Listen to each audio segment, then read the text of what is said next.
Vous êtes de plus en plus nombreux à nous suivre et à participer à l'évolution de la chaîne Afrique N24, et sincèrement nous tenions à vous en remercier. Nous lisons tous vos commentaires qui enrichissent le débat et vraiment nous vous demandons de nous soutenir, en aimant les vidéos pour une large diffusion, et pour continuer à avoir une ligne éditoriale indépendante, et vous proposer de nouvelles émissions toujours de plus en plus enrichissantes. Ne restons pas passifs, soyons actifs. Merci et à bientôt. Ticha, bonjour. Ticha, je suis comme toi aussi. Toutes les fois que Faure Gnassingbé fait un discours, je n'ai pas l'envie de l'écouter. Et quand c'est encore Robert Doucet, je peux te dire, ça m'horripile quoi. Parce que quand tu vois le monsieur en train de discourir, tu te demandes s'il est conscient qu'il est un faussaire. Je reprends. C'est-à-dire, quand il parle là, que ce soit aux Nations Unies, que ce soit sur un plateau de télévision, tu te poses cette question. Est-ce qu'il est conscient au moins qu'il est un faussaire? Je me rappelle très bien, tout juste après l'arrestation de Laurent Gbagbo, sur un plateau de télévision, Robert Doucet allait s'asseoir et traiter Gbagbo de tous les noms d'Israël. Il est allé jusqu'à dire que Gbagbo n'est pas un bon président. Robert Doucet a dit ça. C'est le moment où tout le monde chiait sur Gbagbo. Il ne fait pas bon d'être dans une situation inconfortable en Afrique. Hein? Et ici, Ticha, j'ai voulu me rappeler de tous ces gens-là. Patrice Lumumba, Kwame Nkrumah, Amilcar Cabral, Oumou France, comment dirais-je, ces nationalistes camerounais, Sylvanus Olympio. C'est-à-dire, en Afrique, toutes les fois que tu deviens faible, tout le monde marche sur toi. Mais ce n'est pas de ça que je voudrais parler aujourd'hui. Je veux parler de ce discours. C'est-à-dire, je n'aime pas l'écouter, sincèrement. Mais hier, 3 amis m'ont dit, va écouter quand même. Nous sommes du métier, nous sommes des communicants. Si tu n'as pas écouté l'autre, tu ne peux pas vraiment l'attaquer. Donc, j'ai fait ce devoir de l'écouter. Monsieur le Président de l'Assemblée générale, Mesdames et Messieurs les chefs d'État et de gouvernement, Monsieur le Secrétaire général, distingués invités, Mesdames et Messieurs, permettez-moi avant tout propos, à l'occasion de la 78e session de l'Assemblée générale de notre institution commune, au nom de mon pays, le Togo, et de son Excellence, Président Faure Issa-Zimna Gnassingbé, adresser mes chaleureuses félicitations à M. Denis Francis de Trinité et Tobago pour son élection et son habileté dans la conduite des travaux de cette session. My warm congratulations also go to not only to his predecessor, Mr. Shaba Kurosi, who chaired our work last year, but also and above all to Mr. Secretary General Antonio Guterres, who is doing the best he can to restore the image of the United Nations of a wounded institution despite the procrastination and complexity of the path of the reform.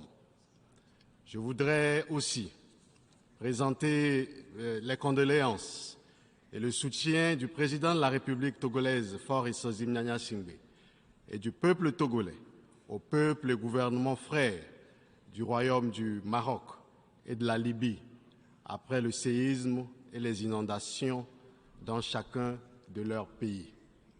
Monsieur le Président, Mesdames et Messieurs, au moment où nous sommes réunis dans cette enceinte, le constat est que notre monde présente un état peu reluisant. Il est profondément malade et son état de pathologie nous interpelle à un niveau de responsabilité aussi élevé que les Nations Unies. Do our commitment match the scale of that challenges? This is a question that we cannot lose sight of. Our ambition as the United Nations is truly to improve the state of the world in the order to grant our people and our different countries more opportunity, safety, security, and insurance. Our world is increasingly less secure. Trust and solidarity between nations are almost at half-mast, and we have the responsibility to work to repair it by rediscovering the meaning of our noblest commitments. The choice and the relevance of the theme which guides the general debate of this 78th session of the General Assembly, namely restoring confidence and reviving global solidarity, accelerating action to achieve the 2030 Agenda and its sustainable development goals in for peace, prosperity, progress, and sustainability for all, conveys clearly and unmistakably the unsustainable, disrupt, and unstable state of the world, but also our determination at a higher level to do this in better. The emergence of new sources of tension in the world must concern us. Monsieur le Président, Mesdames et Messieurs, je viens d'un pays, le Togo, et d'un continent aujourd'hui très éprouvé, l'Afrique. Oh, notre Afrique, Afrique des libertés, Afrique de nos pères, oh, Afrique de nos mères, tu es blessé et meurtri. Notre continent, l'Afrique, fait face à une vulnérabilité multisectorielle, vulnérabilité face à une crise sanitaire de grande envergure, vulnérabilité due aux effets du changement climatique, vulnérabilité due à la perturbation des chaînes d'approvisionnement alimentaire mondial, vulnérabilité due à l'envahissement de l'espace cybernétique africain par les cybercriminels et la désinformation, vulnérabilité due à la récurrence des conflits armés et à l'actualité de la guerre, vulnérabilité due à la dissémination du terrorisme international sur le continent qui menace la paix et la stabilité internationale. Le terrorisme s'est développé de façon inquiétante sur notre continent les dernières années au Sahel, dans la région de la Corne de l'Afrique, en Afrique australe, et l'Afrique risque de devenir un sanctuaire du terrorisme international et de demeurer le maillon le plus faible du système sécuritaire mondial. Nos États de la côte du Golfe de Guinée, longtemps épargnés, ont commencé par payer un lourd tribut au terrorisme. Aussi, pour répondre efficacement à la menace terroriste, le Togo a-t-il pris des mesures innovantes et multisectorielles contenues dans son document de stratégie de lutte contre l'extrémisme violent adopté le 5 juillet 2022. Cette stratégie permet de concilier les approches sécuritaires et le développement en alliant à la fois des mesures opérationnelles et légales et des mesures plus souples et plus endogènes. Elle prend en compte le programme d'urgence pour la région des savanes, dont le coût global est élevé à plus de 324 millions de l'US dollar pour la réalisation des divers projets à l'horizon 2025 dans les secteurs de l'eau, de l'énergie, de la santé, des infrastructures, de l'éducation et de l'agriculture. C'est ici le lieu d'exprimer la reconnaissance du gouvernement togolais à l'endroit de tous nos partenaires dans la lutte contre le terrorisme et souhaiter un renforcement constant des différents partenariats pour venir à bout de cette nébuleuse terroriste. Face aux nombreuses situations de vulnérabilité et crises qui frappent l'Afrique et qui n'épargnent fondamentalement aucun pays du continent, le gouvernement togolais œuvre au plan national à faire progresser l'agenda de développement à travers une ambitieuse feuille de route 2020-2025. Le Togo a réalisé un ensemble de projets prioritaires aux retombées économiquement, socialement et structurellement épanouissantes pour nos populations. La santé à travers la mise en place d'une couverture santé universelle, la souveraineté alimentaire, l'inclusion socio-économique et le travail décent pour l'épanouissement de tous et une prospérité partagée restent les chantiers prioritaires de l'action gouvernementale. Monsieur le Président, Mesdames et Messieurs, les efforts du gouvernement visant à faire du Togo un pays ouvert au monde se poursuivent. Il nous tient à cœur de renforcer la stabilité économique, sociale et démocratique qui concourent à l'attrait des investisseurs et qui garantissent la place du Togo en tant que destination privilégiée. Les actions multiformes que nous menons s'arriment aux engagements onusiens et africains des agendas 2030 et 2063 et s'inscrivent dans la quête commune d'un développement durable partagé par tous les membres des Nations Unies. Dans ce programme, une place de choix est accordée à la protection et à la préservation de l'environnement. Il s'agit là de la traduction dans les faits de la détermination du Togo à s'unir à l'effort international en matière de lutte contre les effets néfastes des changements climatiques. Ainsi, pour gérer et protéger durablement les écosystèmes marins et côtiers, le gouvernement togolais a axé ses priorités, d'une part, sur la gestion et la protection durable des écosystèmes marins et côtiers, la réglementation de la pêche, la réduction de la vulnérabilité des personnes et des biens aux phénomènes climatiques extrêmes, et d'autre part sur la lutte contre la pêche illicite, non déclarée et non réglementée et la promotion de l'économie bleue. En matière de protection durable de l'environnement marin et côtier, le Togo a mis en place un programme régional de gestion intégrée du littoral et de lutte contre l'érosion côtière.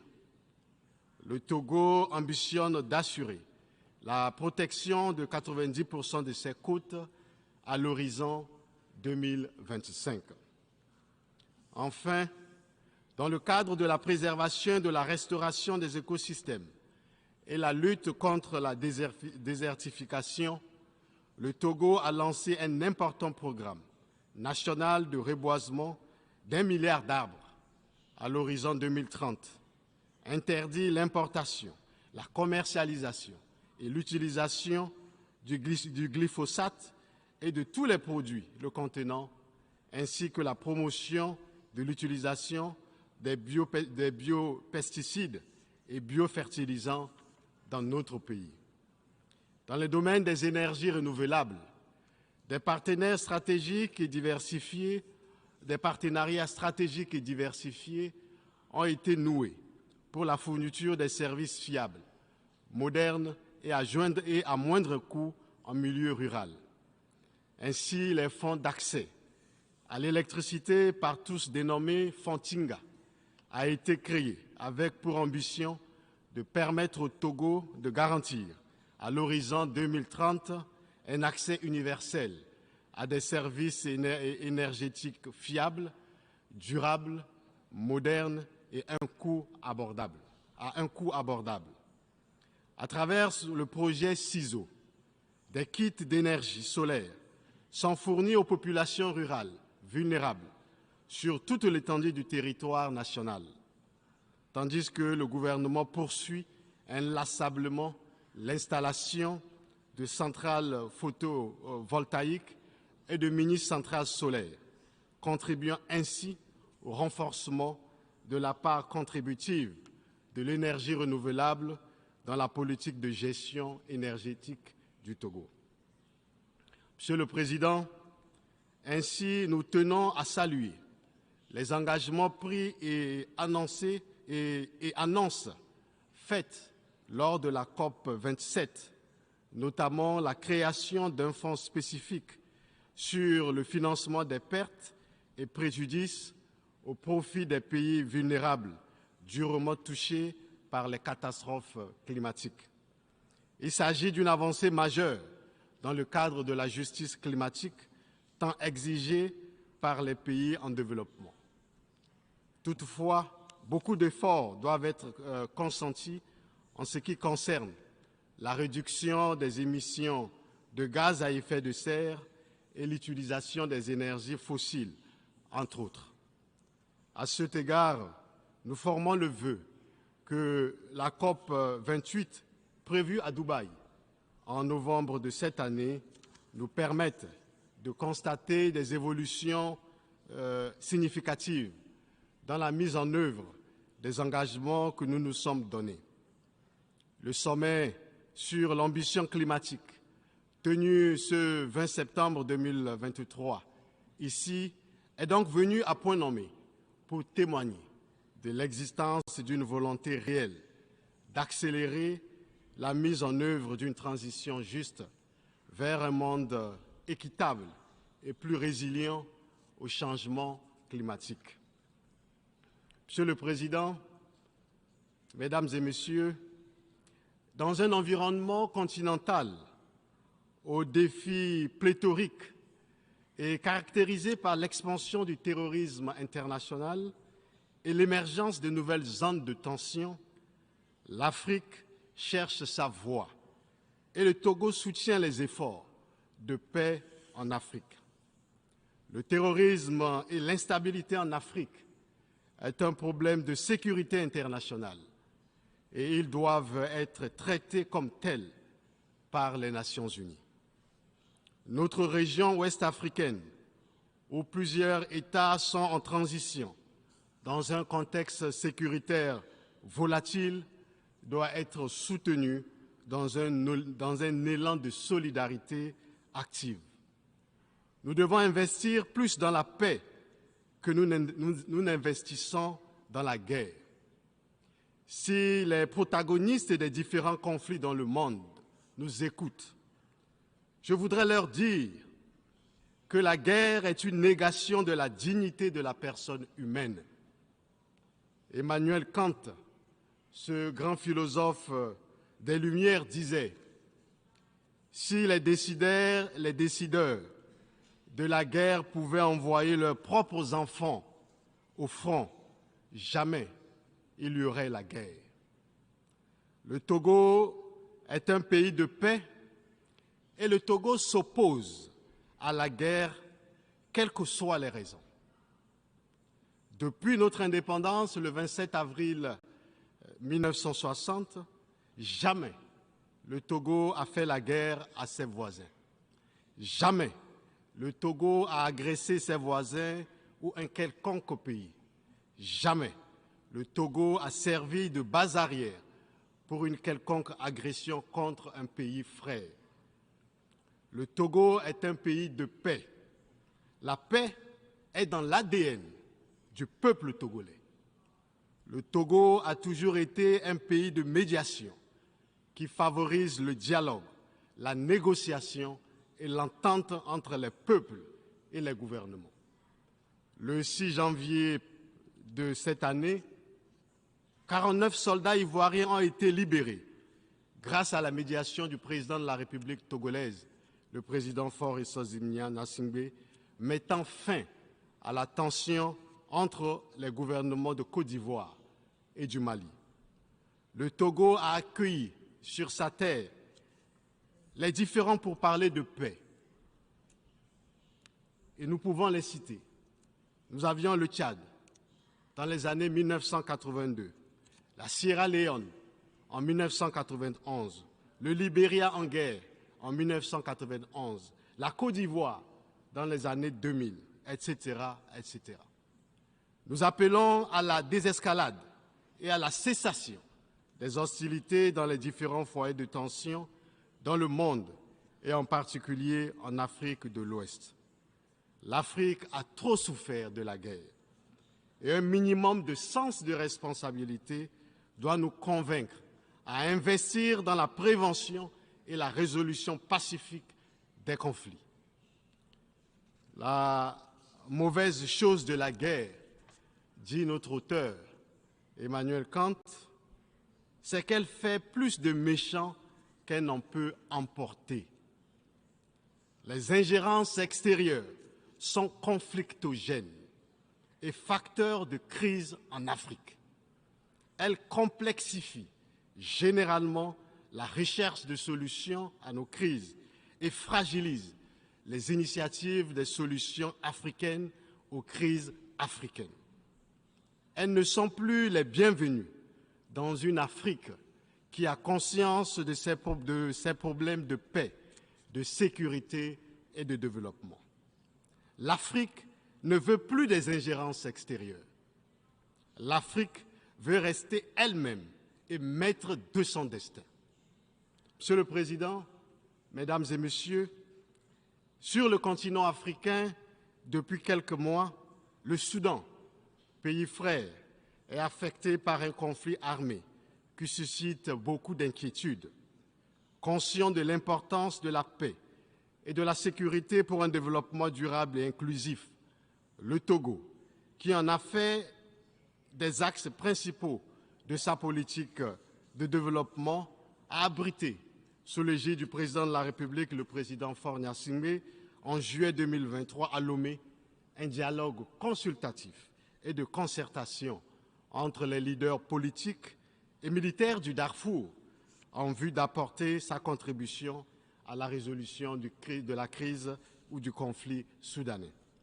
Ces consultations ont permis d'obtenir un compromis pour mettre fin aux violences et créer un couloir humanitaire, afin de parvenir à une pleine exécution des engagements pris à Lomé pour ainsi soulager la souffrance des populations civiles.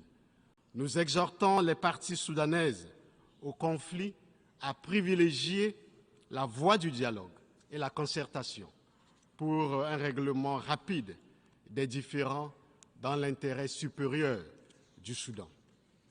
Nous avons l'espoir que la démarche togolaise, qui vient en appui à d'autres initiatives, contribuera à mettre un terme à ce conflit qui, curieusement, ne bénéficie pas de l'attention dont elle devrait faire l'objet de la part de la communauté internationale.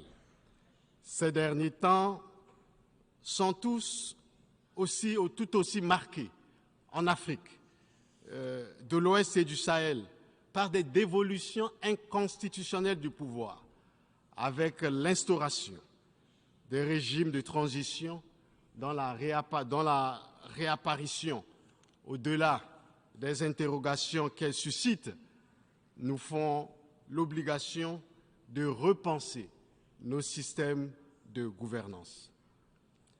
These and many other issues. Ces problématiques et tant d'autres seront examinées dans le cadre du Forum pour la paix et la sécurité de Lomé.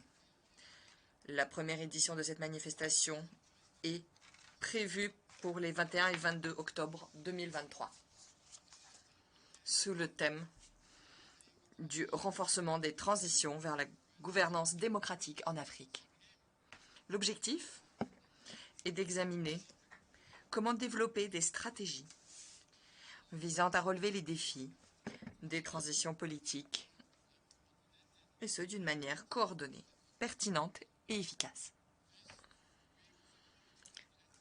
Face aux crises politiques et sécuritaires qui transforment l'Afrique, it's even more necessary to adopt a posture of adaptation.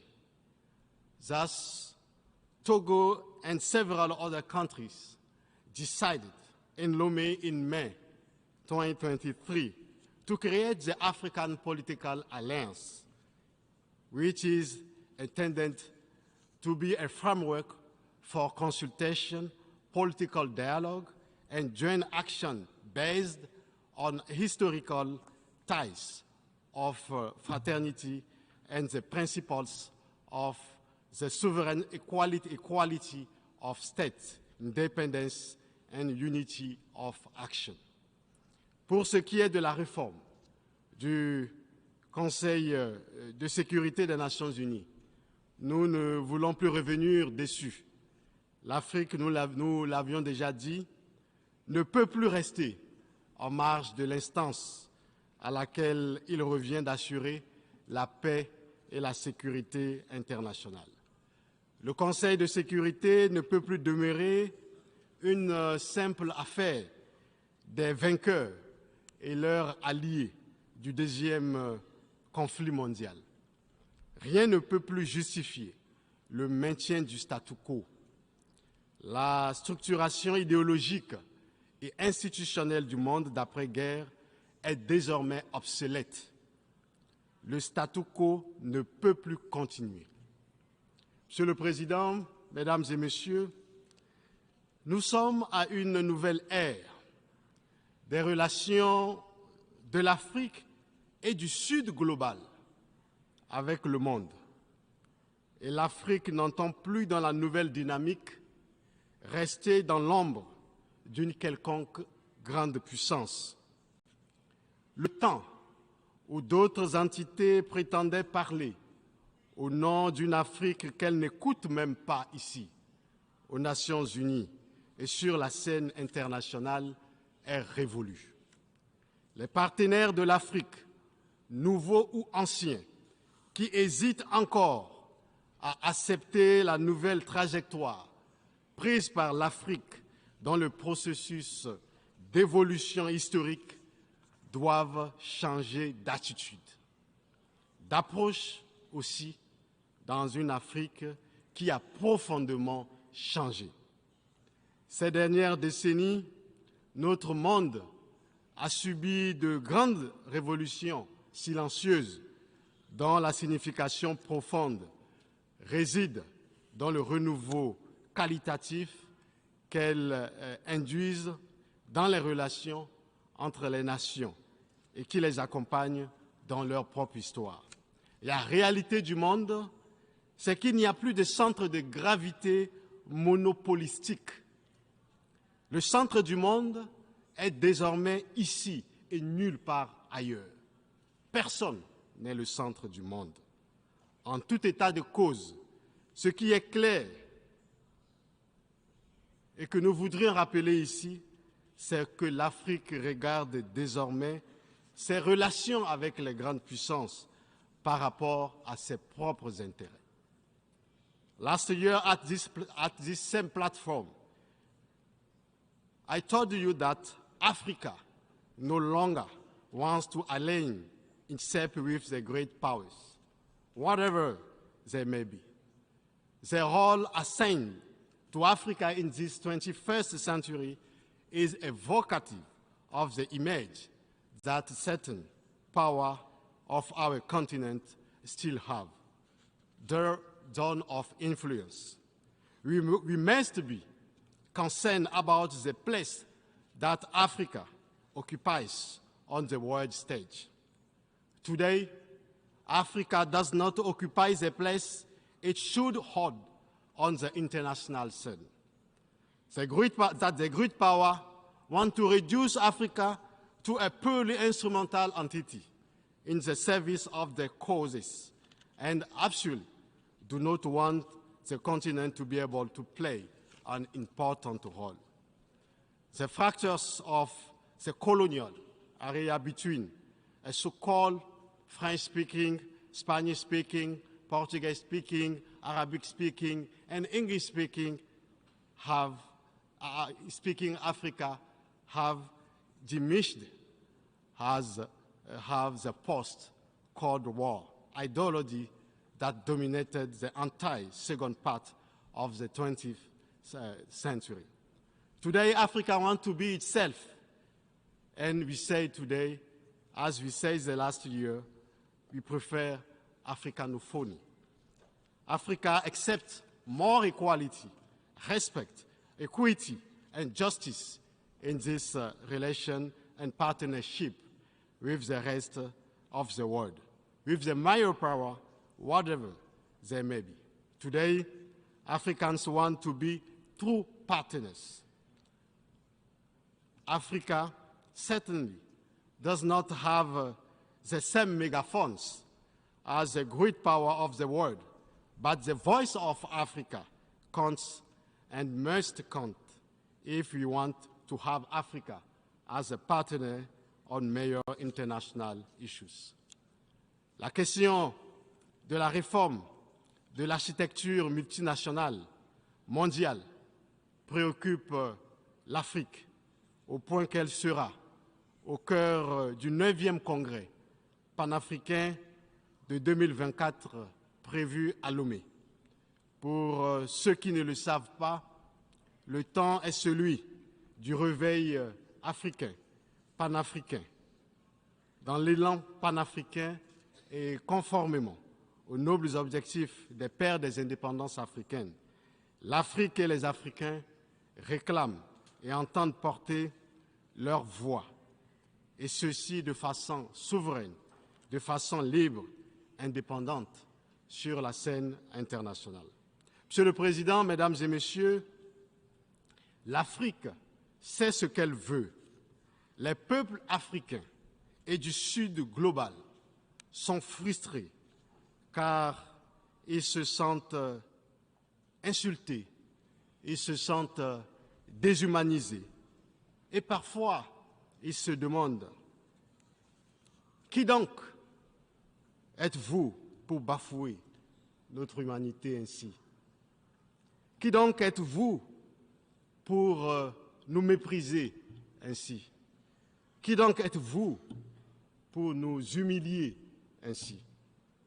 Notre organisation commune, l'Union africaine, travaille à porter au mieux l'espoir et la voix d'une Afrique blessée, souveraine, qui veut être souveraine, libre et indépendante sur la scène internationale.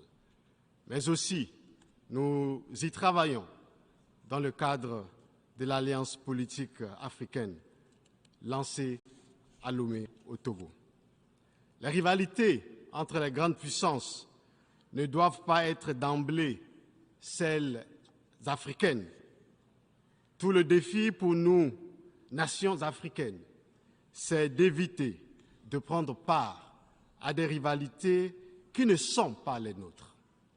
Il nous faut porter nos propres combats, qui sont entre autres la lutte contre le néocolonialisme, la lutte contre la pauvreté, l'industrialisation du continent et la prospérité économique, le combat pour la paix, la lutte contre la désafricanisation de l'Afrique et pour la renaissance africaine et la dignité, la lutte pour nous libérer définitivement de toute subordination étrangère, l'engagement pour une meilleure représentativité de notre continent dans le concert des nations et du continent.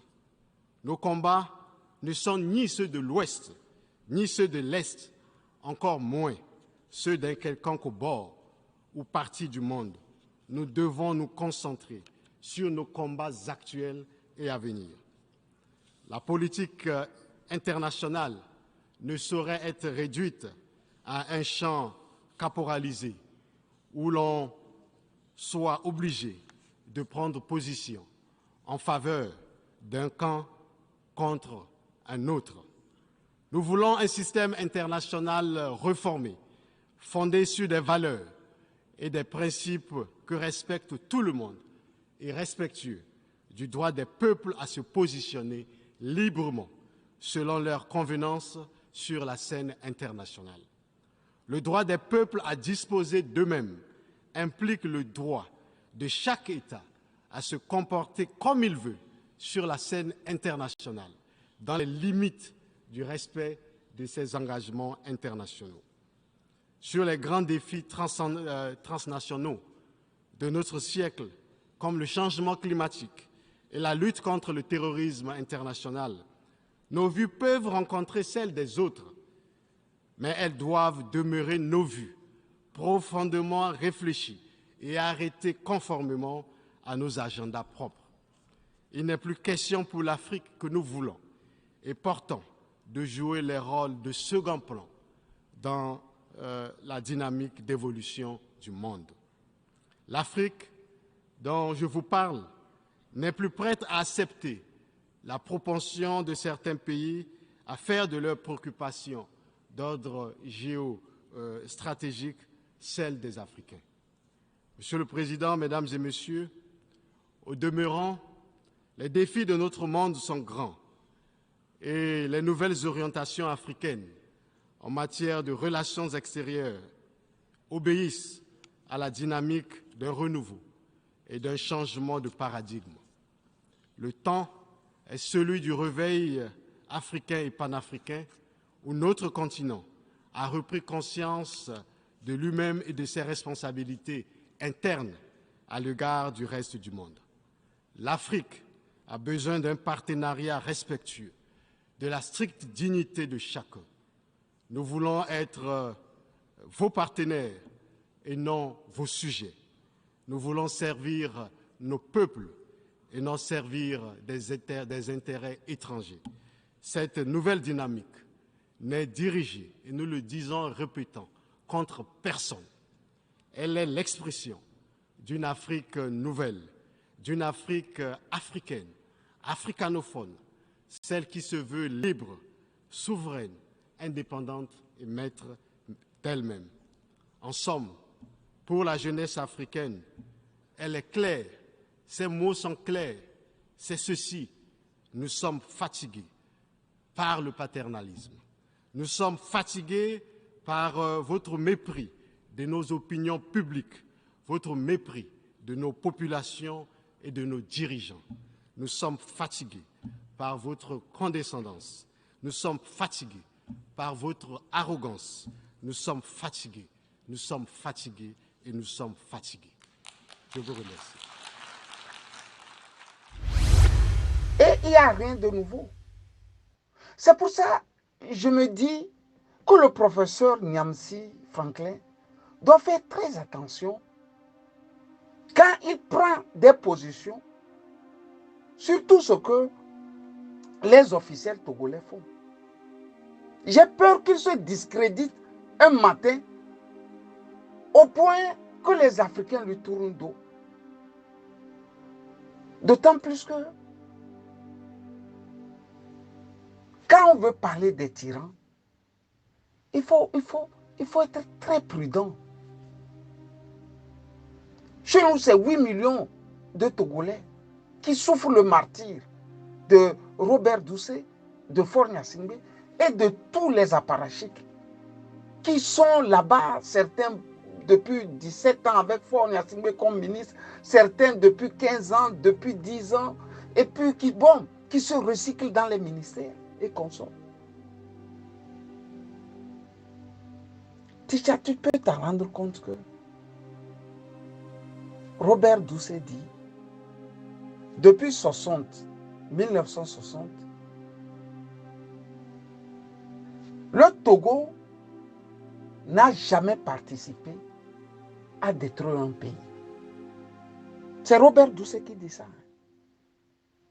C'est-à-dire le Togo n'a pas été une place tournante pour les trafics d'armes, de diamants, d'or, de pétrole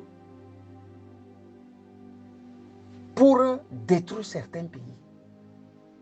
C'est un intellectuel. Hein? C'est lui qui a écrit l'Afrique malade de ses dirigeants. C'est lui qui a écrit le livre. Et quand tu regardes l'homme qui a écrit le livre, l'homme qui est homme politique, l'homme qui va aux Nations Unies, l'homme qui est ministre des Affaires étrangères, tu te poses la question, mais il écrivait le livre pour se donner une image afin d'avoir une visibilité, ou bien il était convaincu que vraiment les Africains sont malades de leurs dirigeants. Robert Doucet, c'est-à-dire, il est sans pitié, quoi. C'est-à-dire, du haut de son crâne qui brille de tous les feux, là. Le monsieur est sans scrupule. C'est-à-dire, tu sens que c'est un cynique de naissance, quoi. C'est un cynique né. C'est un cynique né. Mais que diront les Angolais? Mais Lomé a été la plateforme, non? C'est une plaque tournante, non? De tout ce qu'il y avait en termes de diamants. Avec Jonas Savimbi. Mais quand il y a eu cette grande messe de l'Union africaine, par le passé, OUA, je crois, où Adema était devenu aussi sur le tas le patron de l'Afrique. Mais les Angolais n'étaient pas venus. Et le ministre des Affaires étrangères de l'Angola a dit sur RFI que le régime du Togo est trempé dans la mort de beaucoup de petits Tangolais et qu'ils ne viendront pas. Ils ne sont pas venus. Agbeome est vivant, il était président de l'Assemblée, je crois. Il est encore vivant, il n'a qu'à témoigner si l'Angola était là. Mais la Sierra Leone, c'est quoi? Le Libéria, c'est quoi?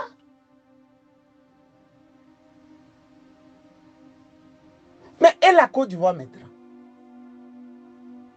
La Côte d'Ivoire de Gbagbo, le martyre que les Ivoiriens ont subi. Il y a les mains du pouvoir togolais dedans. Mais pourquoi Robert Doucet peut aller et dire que non, le Togo, c'est un havre de paix. C'est la paix, c'est la paix. C'est d'un. Du deux aussi, Ticha, ce qui m'horripile dans cette affaire est leur opportunisme. Mais si tu es assis avec Faure Gnassingbé et Robert Doucet, il faut toujours avoir les deux yeux ouverts. Parce que ces gens peuvent t'enterrer vivant. Mais c'est devant nous tous, il n'y a même pas encore 2 mois, qu'ils sont allés à Abuja. Faure Gnassingbé a signé au bas de la feuille qu'ils vont attaquer le Niger.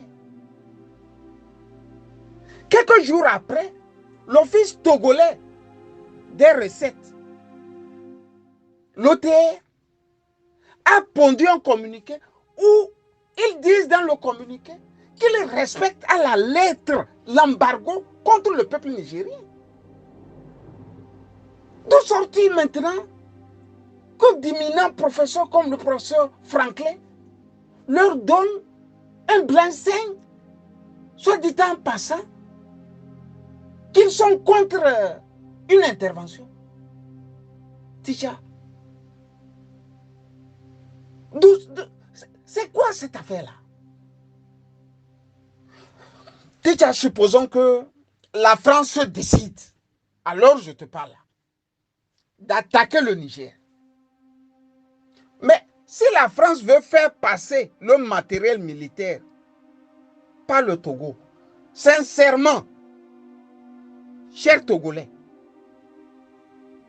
dites-moi si Faure pourra lever le petit doigt et interdire le passage du matériel.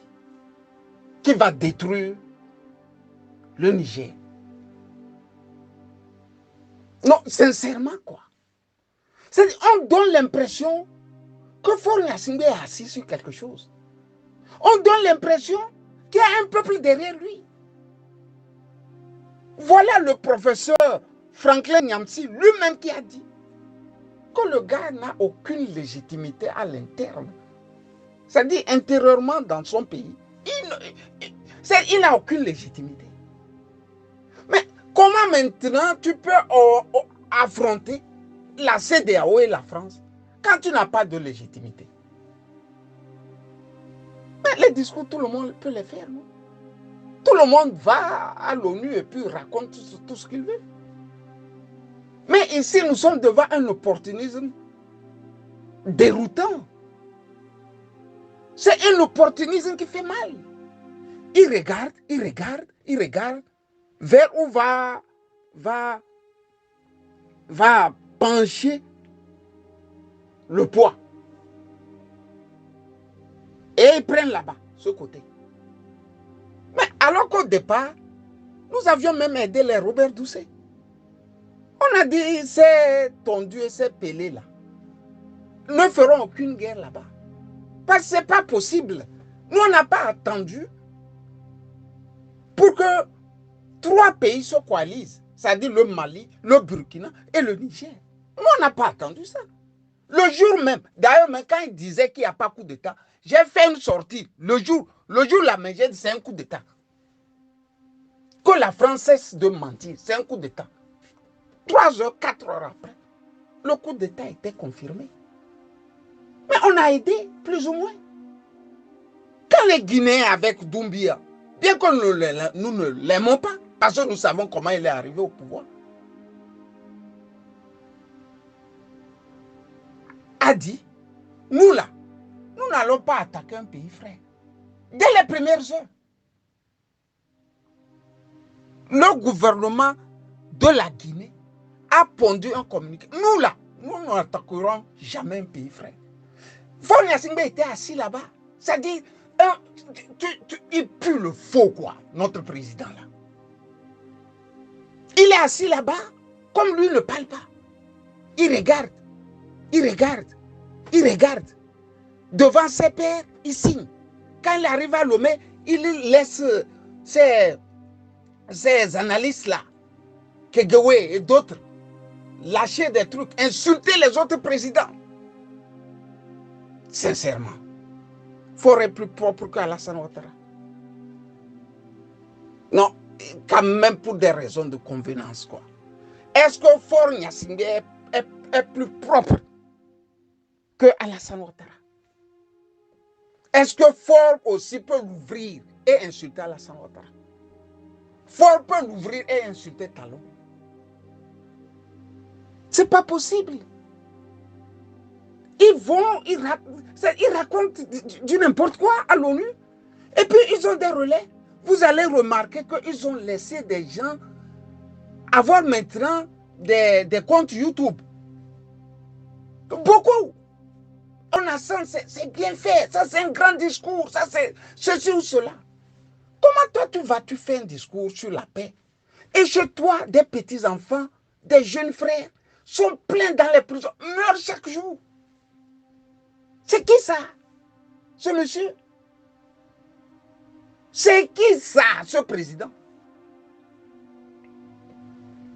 Tu mets plein des petits-enfants, des jeunes qui avaient 17 ans, 18 ans, qui étaient même des mineurs. C'est en prison qu'ils sont devenus des majeurs.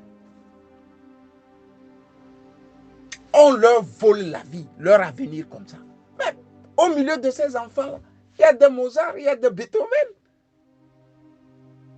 C'est la triste réalité, ça. Il y a des génies, il y a des ingénieurs, des médecins, qu'il est en train de pourrir la vie, alors que lui-même, il est en train de protéger la vie de sa fille à Londres. Quand tu veux dire, on va te tuer, on va te tuer. Tu vois les soldats là, on va te tuer. On vient chez toi, on casse tout. Et ça ne choque personne. Quand vous avez les Robert Doucet là, qu'on voulait que l'Afrique se développe. Il ne croit même pas en ce que lui-même il a écrit. L'Afrique malade de ses dirigeants. S'il était convaincu de ce qu'il a écrit, lui n'allait pas prendre son baluchon, aller le déposer à côté de Faure Gnassingbé, soit dit en passant qu'il est le ministre des Affaires étrangères de Faure. Et ceci depuis au moins 10 ans, je crois. Il est là-bas, il tourne, saute d'avion en avion, il ouvre des ambassades dans le point fini du Togo, partout dans le monde. Parfois, même, il n'y a même pas 5 ou 6 Togolais. Dans les pays où il ouvre ces ambassades-là. Mais pour faire le passeport togolais, à l'extérieur, c'est là que vous allez voir son génie, ce qu'il appelle travailler.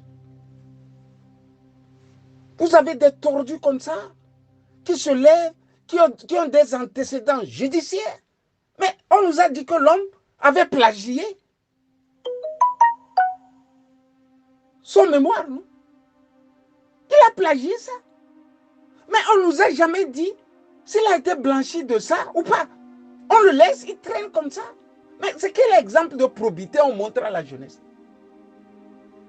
C'est quel exemple? Et c'est lui qui est là.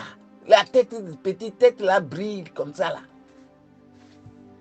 Il lui aussi dit, ah, le Togo, non, non, non, non, nous là, c'est la paix, la paix. Ils n'ont que ça dans la bouche.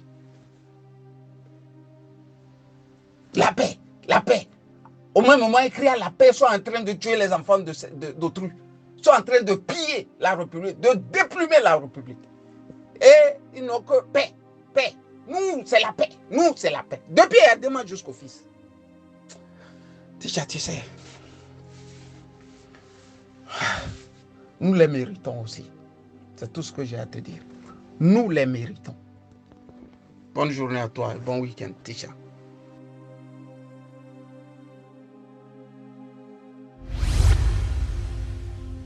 Likez la vidéo si ce n'est pas déjà fait. Laissez aussi votre point de vue en commentaire. Abonnez-vous et cliquez aussi sur la petite cloche de notification pour ne rien rater de nos prochaines vidéos. N'oubliez pas de partager aussi la vidéo et de la liker.